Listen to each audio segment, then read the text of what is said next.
The Crying Boy painting. It looks like a harmless painting of a sad child. But in Britain during the 1950s and 60s, homes with this artwork began catching fire. Here's the terrifying part. The houses would be destroyed, yet the painting always survived, untouched by flames.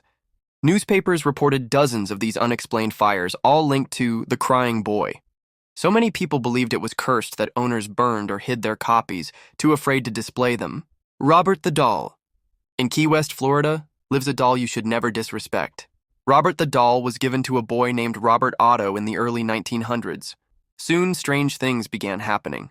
The doll moved on its own, giggled at night, and neighbors swore they saw it watching them from the window. Even today, visitors at the museum where Robert lives claim their lives spiral into chaos after mocking him. Car crashes, job losses, sudden illnesses, you name it. People often mail apology letters back to the museum, begging Robert to forgive them. He even inspired the horror icon Chucky. The Hands Resist Him painting.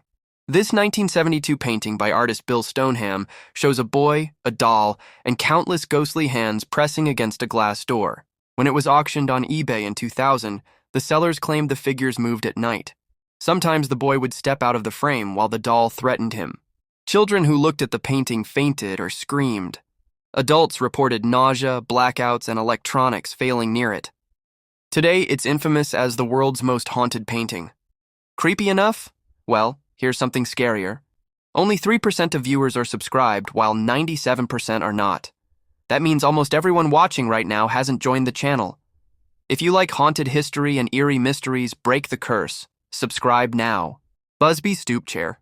In 1702, an Englishman named Thomas Busby was executed for murder.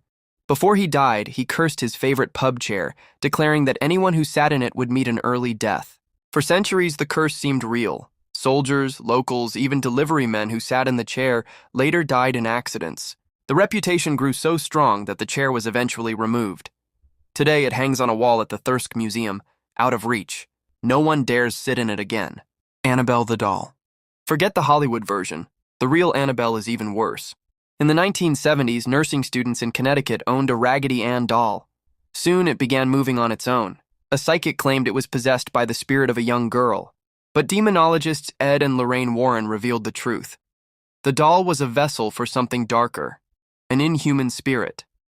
Annabelle scratched one man with claw marks and terrified many who came near her. Today, she's locked inside a glass case at the Warren Occult Museum, sealed with holy blessings. A warning label reads, "Positively do not open." The Dybbuk box. A small wine cabinet with a terrifying past. It was discovered on eBay in the early 2000s, said to have belonged to a Holocaust survivor. In Jewish folklore, a Dybbuk is a malicious, restless spirit, and this box was believed to contain one.